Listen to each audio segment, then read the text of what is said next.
এটা হচ্ছে আমাদের অ্যানালাইটিক অ্যান্ড ভেক্টর জিওমেট্রির pair of a straight line chapter 2 এটার আরেকটা ক্লাস। আমরা এই চ্যাপ্টারটা শুরু করছিলাম, যেখানের মধ্যে আমরা আজকে বেশ কয়েকটা ম্যাথ করব। আমাদের ম্যাথের প্রশ্নের মধ্যে বলা হয়েছে যে আমাদের নিচে যে সমীকরণগুলো দেওয়া আছে সেই সমীকরণগুলো যে এক জোড়া সরল রেখার সমীকরণ সেটা প্রকাশ করতে বলছে।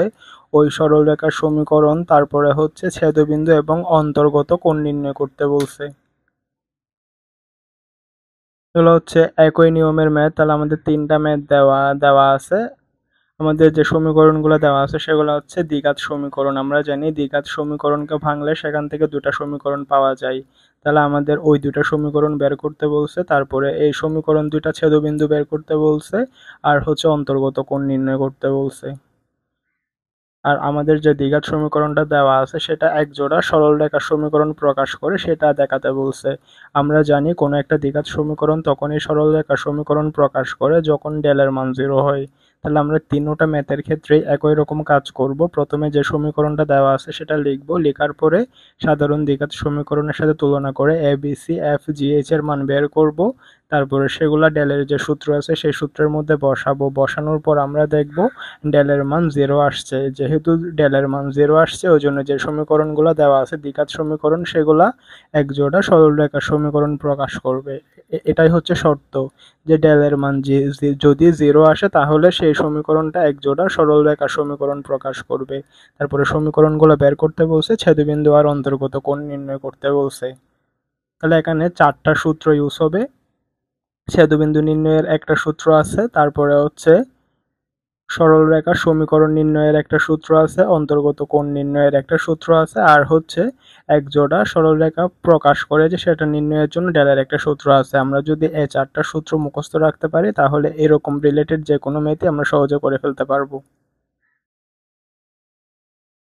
তাহলে আমাদের যে প্রথম প্রশ্ন, আমরা সেই প্রশ্নটা নিয়ে সলভ করা শুরু করছিলাম। আমাদের এখানে প্রশ্ন যেটা দেওয়া আছে 1 নম্বর প্রশ্ন, সেখানের মধ্যে আমরা প্রদত্ত সমীকরণ দিয়ে প্রশ্ন যেটা দেওয়া আছে সেটা লিখছি। তারপরে সাধারণ দ্বিঘাত সমীকরণটা লিখছি। তারপরে হচ্ছে 1 নম্বর আর 2 নম্বর সমীকরণ তুলনা করে পাই A B C F G H এর মান বের করছি। তারপরে আমরা জানি ডেল ইজিক্যাল টু 0 হলে সেটাই সরলরেখার সমীকরণ প্রকাশ করে। তাহলে আমরা এখানে A B C F G H এর মান বসাইছি। বসানোর পরে ক্যালকুলেশন করে ডেলের মান পাইছি 0। যেহেতু ডেল ইজিক্যাল টু 0 ওই জন্য যে প্রদত্ত দ্বিঘাত সমীকরণটা আছে সেটা এক জোড়া সরলরেখা সমীকরণ প্রকাশ করে। আমাদের ম্যাথের প্রথম অংশ শেষ।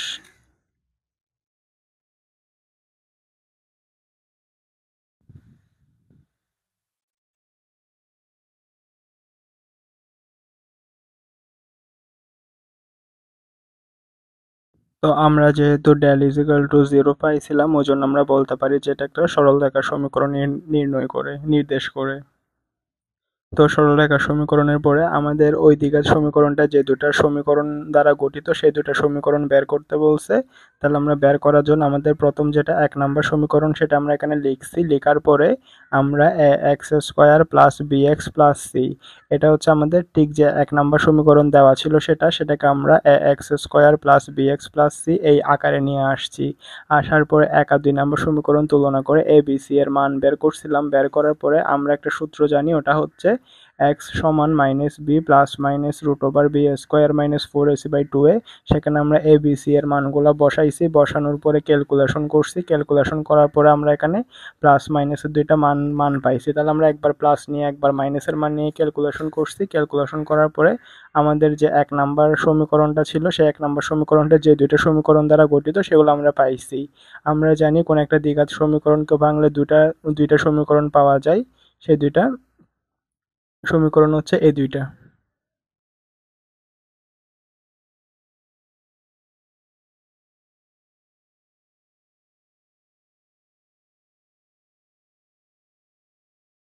তাহলে আমরা আমাদের 3 নম্বর পার্টের মধ্যে বলছিল আমাদের যে দ্বিঘাত সমীকরণটা দেওয়া আছে সেই দ্বিঘাত সমীকরণের ছেদবিন্দু নির্ণয় করো। তো আমরা প্রথমে যে A B C F G H এর মান পাইছিলাম সেই মানগুলো এখানে লিখছি। লেখার পরে এটা হচ্ছে ছেদবিন্দু নির্ণয়ের সূত্র। তো এই সূত্রের মধ্যে আমরা just A B C F G H এর মান বসাই। ছেদবিন্দুকে আলফা আর বিটা দ্বারা প্রকাশ করা হয়। তাহলে ছেদবিন্দুর মান কত পাইছি, আলফা বিটা সমান 0 - 1। তারপর আরেকটা আসতেছে মধ্যবর্তী কোণ নির্ণয় করতে বলছিল। তো মধ্যবর্তী কোণ নির্ণয়ের সূত্র হচ্ছে tan θ সমান plus minus 2 √h² - ab divided by a plus b।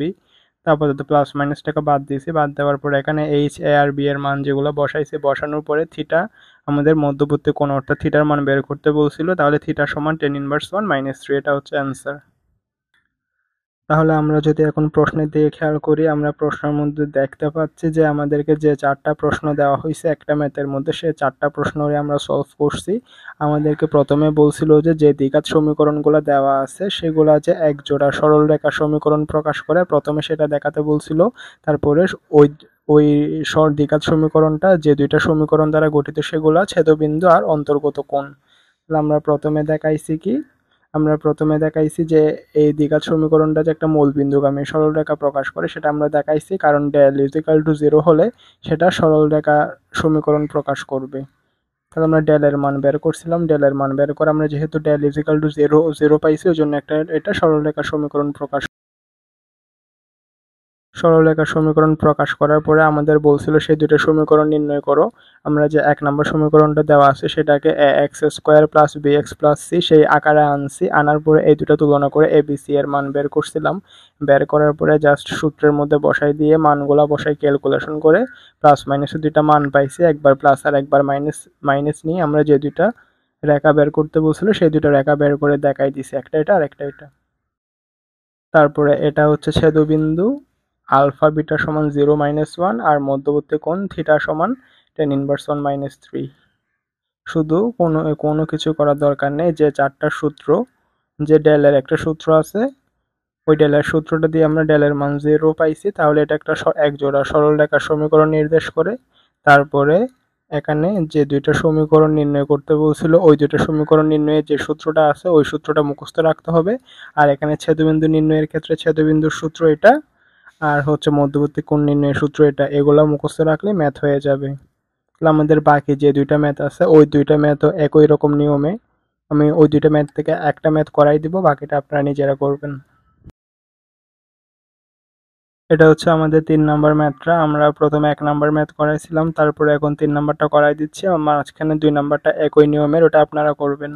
তাহলে যে সমীকরণটা দেওয়া আছে ওইটাকে আমরা প্রদত্ত সমীকরণ দিয়ে 1 নাম্বার সমীকরণ লিখছি, তারপরে সাধারণ দ্বিঘাত সমীকরণের সাথে তুলনা করে A B C F G H এর মান বের করছি। তারপরে আমরা জানি ডেল ইকুয়াল টু 0 হলে সেটা সরলরেখা সমীকরণ প্রকাশ করে, ওই জন্য আমরা ডেলের মান বের করছি। আমরা ডেলের মান বের করে ডেলের যে সূত্রটা আছে সেই সূত্রের মধ্যে A B C F G H এর মান বসাইছি, মান বসানোর পরে ডেলের মান পাইছি 0। যেহেতু ডেল ইকুয়াল টু 0 ওই জন্য প্রদত্ত যে সমীকরণটা আছে ওই সমীকরণটা এক জোড়া সরলরেখা সমীকরণ প্রকাশ করে। তাহলে যেটা সরলরেখা সমীকরণ প্রকাশ করবে বলছে সেই পার্টটা শেষ। আমরা সরলরেখা সমীকরণ প্রকাশ করার পরে এবার আমরা দেখতেছি যে ছেদবিন্দু নির্ণয় করতে বলছে। আমাদের ছেদবিন্দু নির্ণয়ে যে সূত্র আছে সেই সূত্রের মধ্যে A B C F G H এর মান বসে আমরা ছেদবিন্দু আলফা বিটার মান পাইছি 2 আর 1। এবার আমরা সরলরেখা সমীকরণ নির্ণয় করব। তাহলে আমাদের যে সমীকরণ সেই সমীকরণটাকে আমরা এখানে লিখছি, লেখার পরে আমরা এটাকে ax² + bx + c এই আকারে সাজাবো। তো এখানে আছে -5xy, এখানে আছে x, তাহলে আমরা দোনোখান থেকে যদি x কমন নিই তাহলে থাকে -5y, x কমন নিলে থাকে -5y + 1, আর এখানে যেটা আছে বাকিটা 4y² + 2y - 2, ওটাকে আমরা একটা ব্র্যাকেট দিয়ে আলাদা করে লিখব 4y² + 2y - 2। আমরা ax² + bx + c এই আকারে এটাকে সাজাইছি, ax² + bx + c = 0।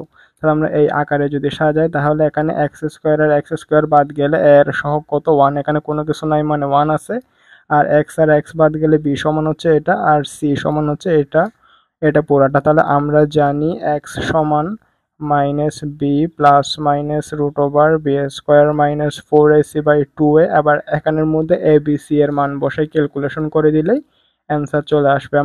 আমরা জানি কোন একটা দ্বিঘাত সমীকরণ দুইটা সরলরেখার সমীকরণ দ্বারা গঠিত, তাহলে আমাদের ওই দুইটা সরলরেখার সমীকরণ বের করতে বলছে।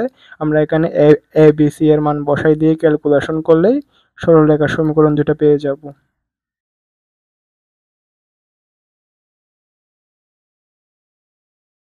আমরা এখানে x = -b ± √b² - 4ac/2, এখানের মধ্যে a b c এর মানগুলো বসাইছি, বসানোর পরে জাস্ট ক্যালকুলেশন করছি।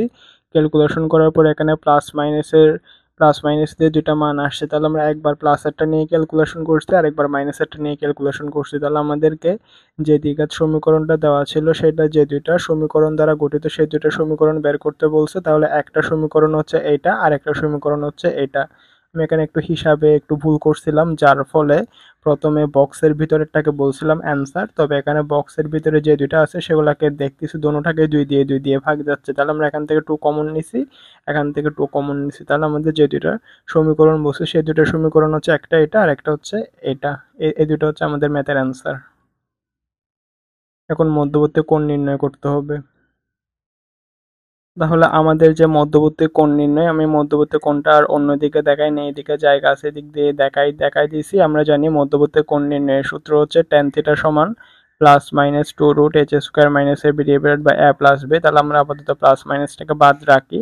তাহলে আমরা আমাদের যে সমীকরণটা দেওয়া ছিল সেখানে a b এবং h এর মান লাগবে। তাহলে আমরা মানগুলো এখানে লিখছি, লেখার পরে আমাদের যে মধ্যবর্তী কোণ নির্ণয়ের সূত্র সেই সূত্রের মধ্যে a b আর h এর মান বসাই, ক্যালকুলেশন করে পাইছি কত, tan থিটা সমান 3/5। আমরা জানি মধ্যবর্তী কোণকে থিটা দ্বারা প্রকাশ করা হয়, তাহলে থিটা সমান হচ্ছে tan ইনভার্স 1 3/5। এটাই হচ্ছে আমাদের এই ম্যাথটার মধ্যবর্তী কোণ।